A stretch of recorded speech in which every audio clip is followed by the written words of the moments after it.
नमस्कार, एजेंडा आज तक में आपका स्वागत है और आज इस विषय पर हम चर्चा करने वाले हैं कि कौन सा वो मामला है जो लीगल है जिस पर पूरे देश में बहस छिड़ी हुई है।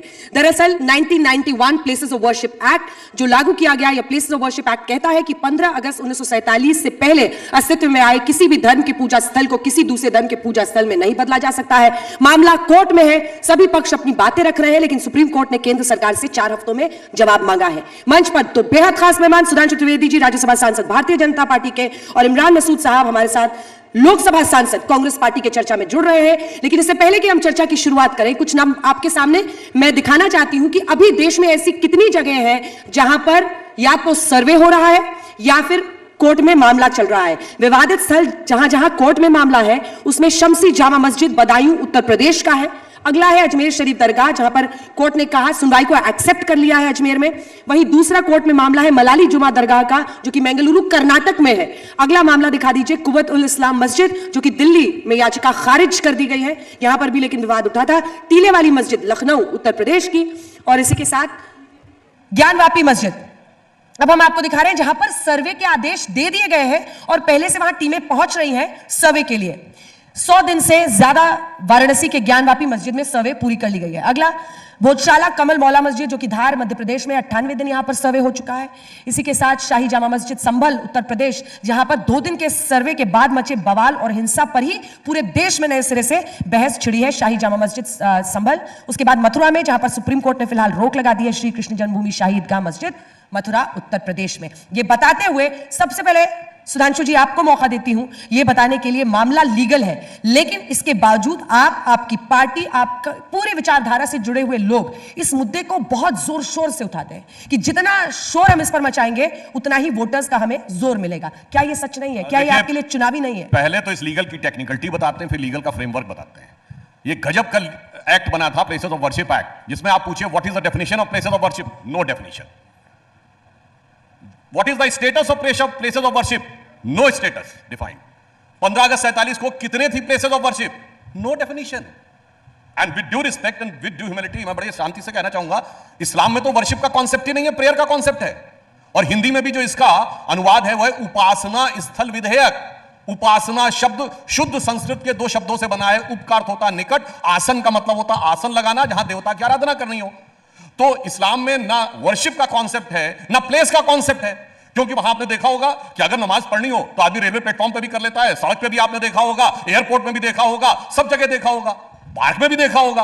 तो मुझे लगता है इतना विचित्र लीगल एंगल वाला एक्ट हिंदुस्तान के इतिहास में कभी नहीं बना होगा, जिसमें कोई डेफिनेशन ही नहीं थी। इसीलिए मैं कहना चाहता हूं उसमें ये 91 बना, तब तक कश्मीर में जो मंदिर तोड़ दिए गए थे उनका कोई उल्लेख है इसमें कि उनका 1947 का स्टेटस रिजॉल्व होगा? नहीं। अब आप आइए, ज्ञानवापी का आपने बात कही, 93 में मुलायम सिंह की सरकार ने तहखाने में पूजा रोकी थी, तो 47 का तो स्टेटस कुछ और था। 47 में अब आइए श्री कृष्ण जन्मभूमि में, तो समझौता 67 में हुआ है, तो 47 का स्टेटस कुछ और था। इसीलिए मैं कहता हूं कभी कभी ज्यादा सयाना बनने के चक्कर में आदमी कैसे फंदे में फंस जाता है, लीगल फंदे में वो दिखाई पड़ रहा। अब मैं एक और बात बताता हूं, जस्ट एक बात, लीगल फ्रेमवर्क की बात। देखिए कितना बेहतरीन ये सेकुलर तोहफा इस देश को दिया गया कि अगर हिंदू समाज को लगे कि आपका धर्म स्थल भी, जिसके सबूत अवेलेबल हैं, ज्ञानवापी पे फतवाए आलमगीरी का में पूरे एक तो होता है कि किसी ने किताब में लिखा है, होता है गवर्नमेंट ऑर्डर, जैसे आज राजाज्ञा निकलती ना, by this order number so and so, वो औरंगजेब के जमाने के फतवे हैं, उसके बाद भी आप उस पर क्लेम नहीं कर सकते। ठीक है, इट्स ओके।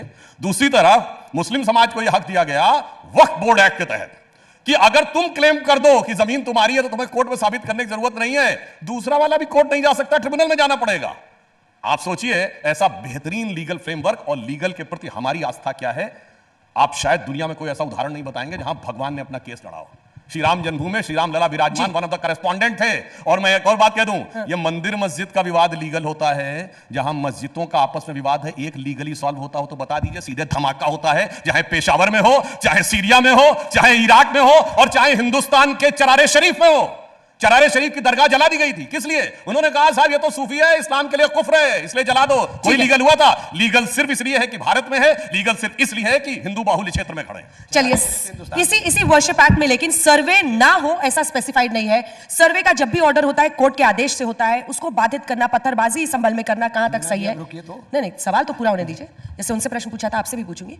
और दूसरी तरफ यह सवाल उठता है कि वक्फ कह दे कि संसद वाली जमीन हमारी है, सूरत म्युनिसिपल कॉर्पोरेशन की बिल्डिंग हमारी है, तो उनका क्लेम हो जाता है। ये कैसे जस्टिफाइड है? देखिए कितने बेहतरीन तरीके से इस देश में झूठ बोला जा रहा है, उसका कोई मतलब कोई मैं उसका तोड़ ही नहीं समझ सकता हूं कि कितने बेहतरीन तरीके से झूठ प्रचार किया जा रहा है कि वक्फ किसी भी जमीन को घोषित कर देगा। मैंने कहा था कि हम पार्लियामेंट में नमाज पढ़ लेंगे तो पार्लियामेंट वक्फ थोड़ी हो जाएगा कि पार्लियामेंट में नमाज पढ़ ली पार्लियामेंट वक्फ हो गया, रेलवे प्लेटफॉर्म पे नमाज पढ़ ली रेलवे प्लेटफॉर्म वक्फ हो गया। वक्फ एक फरीजा है मुसलमान के लिए, और वक्फ वो प्रॉपर्टी हो सकती है जिसका मालकाना हक उसके पास हो, वो वक्फ कर सकता है। वक्फ बोर्ड सिर्फ एक कस्टोडियन है उसकी देखभाल करने के लिए। वक्फ बोर्ड की हैसियत नहीं है कि वक्फ बोर्ड ये कह देगा कि ये वक्फ है। ये ऐसा झूठ फैलाया जा रहा है कि वो अदालत नहीं जा सकते। अरे भाई 12,500 मुकदमे वक्फ के अदालतों में चल रहे हैं, आप कह रहे हैं अदालत नहीं जा सकते? वक्फ की अदालत, वक्फ की अदालत में नहीं, अदालत में देखिए वक्फ की अदालत में नहीं, अदालत में। आप ट्रिब्यूनल का फैसला अगर आता है तो आप जाइए हाईकोर्ट में अंदर। ये कैसे मुमकिन होगा कि वक्फ बोर्ड को इतनी वो इतने कहीं कह दिया कि साहब ये वक्फ है और उसके बाद उसकी कोई सुनवाई नहीं होगी, कोई अदालत के अंदर नहीं जाएगा? कितना झूठ आप बोलोगे, ये समझ से बाहर है। इतना मत बोलिए, लोगों को समझ में आता है, ऐसा नहीं है। और मेरी दूसरी बात, हम कब तक इस मंदिर मस्जिद के झगड़े के अंदर फंसे रहेंगे? हम बुनियादी मुद्दों के ऊपर बात क्यों नहीं करते? हम बात क्यों नहीं करते कि नौजवान को रोजगार नहीं मिल रहा है? हम बात क्यों नहीं करते कि किसान परेशान है? हम बात क्यों नहीं करते कि किसान को डीएपी के साथ नैनो यूरिया खरीदने के लिए मजबूर किया जा रहा है? डीएपी किसान को मिल नहीं रही है, लाइन लगी पड़ी है। हम क्यों बात नहीं करते कि सरकारी भर्ती है आप खत्म कर करके आरक्षण को खत्म करने की बात कर रहे हो? हम बात इस पे नहीं करते, हम बात चर्चाएं कर रहे हैं मंदिर पे, मस्जिद पे, हिंदू पे, मुसलमान पे। आप मुझे बताइए, इस हिंदुस्तान से 25 करोड़ मुसलमानों को आप साइड लाइन लगा के कहां भेजना चाहते हैं? कोई तरीका बता दीजिए हमें जाने का, तो हम उसके लिए तैयार हो जाए। आप इस नफरत को क्यों फैला रहे हैं? इस नफरत को क्यों भड़का रहे हैं? नफरत से देश नहीं चल सकता, देश तो मोहब्बत से ही चलेगा। हम तो छोटे भाई हैं, हम तो छोटे भाई मान करके आपका सम्मान आदर हर तरह से सत्कार करने को तैयार हैं। हमसे इतनी नफरत क्यों है? हमसे इतनी नफरत मत कीजिए। हम तो आपसे हाथ जोड़ के विनती करते हैं, देश में मोहब्बत हाथ जोड़ के वो विनती कर रहे हैं कि नफरत मत फैलाइए इनके खिलाफ। अब देखिए झूठ का सच मैं उजागर करता हूं। वक्फ बोर्ड एक्ट में साफ लिखा है कि अगर वक्फ को यह लगेगा कि जमीन हमारी है तो वो सीधे डिस्ट्रिक्ट मजिस्ट्रेट को आदेश कर सकता है पोजीशन लेने के लिए। मैं चैलेंज करके कहता हूं, गवर्नमेंट के बाहर की कोई संस्था बताइए जिसको सीधे डीएम को आदेश करने का अधिकार हो।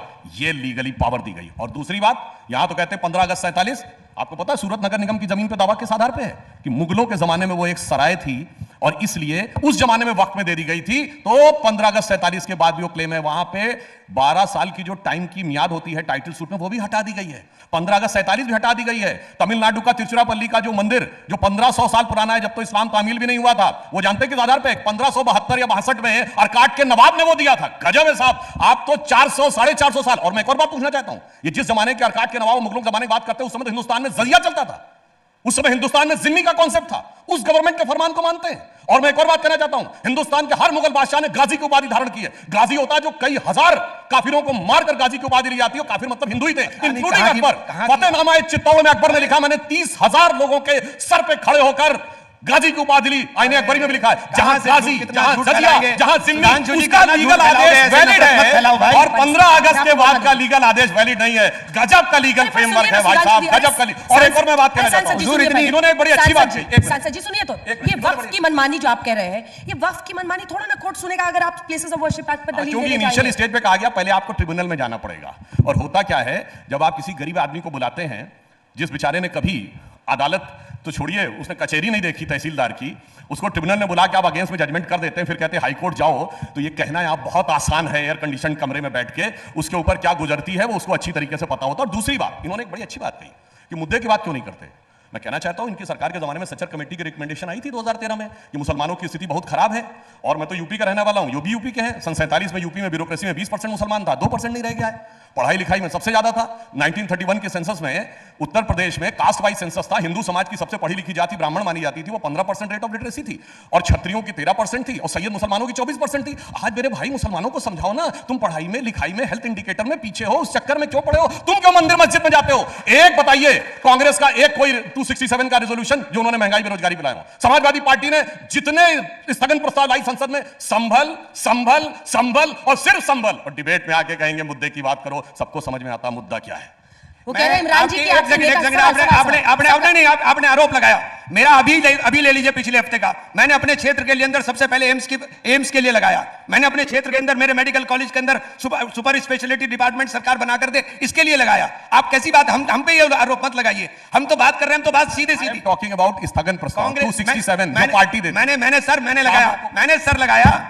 लगाया। और संभल का जहां तक सवाल है, संभल में 5 लोगों को मारा गया, हमारी जान की कोई कीमत नहीं, कोई किसी भी तरह मार देगा, हमारी जान की कोई कीमत नहीं।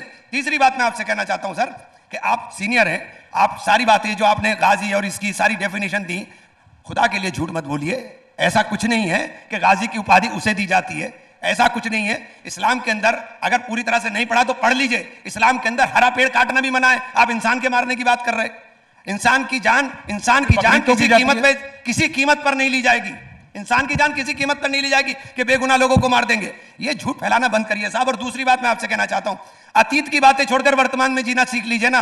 हम तो कह रहे हैं, हाथ जोड़कर विनती कर रहे हैं, भाई हम छोटे हैं, आप बड़े हो, आप बड़े बन करके हमारे सर के ऊपर शफकत का अपना हाथ तो रख करके देखो कि हम मोहब्बत के साथ आपके साथ कैसे रहेंगे। हम तो आपसे हाथ जोड़कर विनती कर रहे हैं कि देश के अंदर नफरत की बजाय मोहब्बत का माहौल पैदा कीजिए। हम तो ये बात कह रहे हैं कि आप इन तमाम चीजों पे जिनके ऊपर आप इतना हंगामा बर्पा किए हुए देश के अंदर, इन बातों को छोड़ करके हम लोग आपस में मिलकर के मोहब्बत के साथ चलने का काम करें। जो हमारा देश का, हमारी साझा संस्कृति सदियों से रहते हुए हैं, उस संस्कृति को हम लोग जिंदा करने का काम करें। इनका मोहब्बत कबूल कीजिए। देखिए, झूठ शब्द का प्रयोग ऐसे झूठ तरीके से नहीं करना चाहिए। मैंने सोर्स कोट किया है, फतेहनामा चित्तौड़ 1576, अकबर ने कहा है 30,000 लोगों के सर पे खड़े होकर मैंने गाजी की उपाधि ली है। और सुनिए, मैंने फतवा आलमगीरी को कोट किया है। और सुनिए, बाबर ने 1526 में जीता है इब्राहिम लोदी को, मगर गाजी की उपाधि नहीं ली। 1527 में खानवा की लड़ाई में राणा सांगा की फौज को कत्ल करने के बाद गाजी की उपाधि। इतना झूठ बोल के मत बनिए, मैंने सोर्सेस कोट किए हैं, सिर्फ काफिरों को मारकर ही गाजी की उपाधि ली जाती थी। और गाजीउद्दीन हैदर और फलाने गाजी, ये सारे के सारे उदाहरण है, और वो उदाहरण भरा पड़ा है। और फिर चलिए ना हमारी ना आपकी, मैं दर्शकों से कहता हूं जाके चेक करिए, दुनिया में एक ऑथेंटिक रिसर्च हुई है कि जितने मैसेकर्स हुए हैं पिछले 2000 सालों में, उसके बारे में एक प्रोफेसर R.G. रमल है, अमेरिका की हवाई यूनिवर्सिटी के, और उन्होंने ये कहा है कि पिछले 2000 सालों में गवर्नमेंट्स के द्वारा मारे गए लोगों का आंकड़ा 1 अरब 40 करोड़ के आसपास है। अब इंपॉर्टेंट बात उन्होंने क्या लिखी है, सिर्फ भारत एक ऐसा देश है जहां 13वीं शताब्दी से पहले मैसेकर का उल्लेख नहीं मिलता है, with an exception of Kalinga, जिसमें कुछ हजार लोग मारे गए थे। अब 13वीं शताब्दी के बाद हिंदुस्तान में क्या हुआ था यह भली भांति समझा जा सकता है। अब वो कहने वाला ना इंडियन है और वो संघी भाजपाई तो बिल्कुल नहीं है, ये बात को अच्छी तरह, इसीलिए मैं फैक्ट कोट करके बोलता हूं। 2024 में आ जाए मत बोला करिए सुधांशु जी, 24 में आ जाए, 2024 में। 24 में तो बात कर रहे हैं। 24 में बात यह है कि संभल की जिसको आप मस्जिद कहते हैं, वो एएसआई प्रोटेक्टेड मॉन्यूमेंट है। अब बताइए, एएसआई प्रोटेक्टेड मॉन्यूमेंट में एएसआई नहीं जा सकती, इनकी सरकारों ने उसको रिलीजियस कैरेक्टर में तब्दील कर दिया। 1947 में संभल का कैरेक्टर आर्कियोलॉजिकल सर्वे का प्रोटेक्टेड मॉन्यूमेंट है, तो प्लेसेस ऑफ वर्शिप एक्ट में गवर्न ही नहीं होता है, प्योरली लीगल बात है। मगर क्या करें, हर चीज को लेकर लीगल तो किनारे रखना है और वो एक दूसरा एंगल है, उसको आगे रखना। 1800 इनकी बात, सॉरी आई एम सॉरी, मैं उनसे भी पूछूं, आपसे भी पूछूंगी प्लीज सर। अब मॉडरेटर ऐसे थोड़ी लड़ाई, नहीं तो आप बैठ के कर लीजिए लड़ाई यहाँ पे। मेरा सवाल आपसे ये है कि एएसआई प्रोटेक्टेड मॉन्यूमेंट, वहां पर एएसआई कोर्ट के ऑर्डर से सर्वे के लिए जाए और वहां पर पत्थरबाजी हो जाए, क्या आपको नहीं लगता है कि ये गलत है? पहले का सवाल रखिए, जो आपने कहा कि वो उनकी बात का जवाब जरूर दीजिएगा, लेकिन इसके साथ मेरा प्रश्न ये है आपसे, वहां पर रेलिंग्स लगा दी गई हैं, स्टील की रेलिंग्स, एएसआई प्रोटेक्टेड